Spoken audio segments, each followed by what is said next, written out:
अशा साध्या सोप्या रेसिपी जर तुम्हाला बघायला आवडत असतील तर चॅनलला लाईक करा, शेअर करा. चॅनलला अजून सबस्क्राईब केला नसेल तर सबस्क्राईब देखील करा.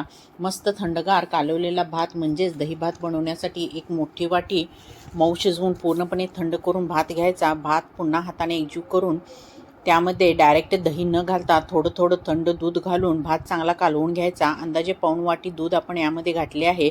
दूध घातल्यामुळे भात आंबट होत नाही. आता 3 ते 4 चमचे ताजं दही घालून पुन्हा भात चांगला एकजीव करून घ्यायचा.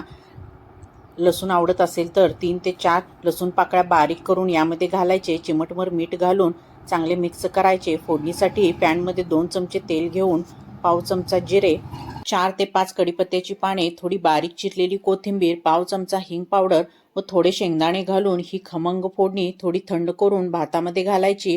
व्यवस्थित मिक्स करायची. मस्त थंडगार दही भात आपला तयार आहे. रेसिपी नक्की ट्राय करा.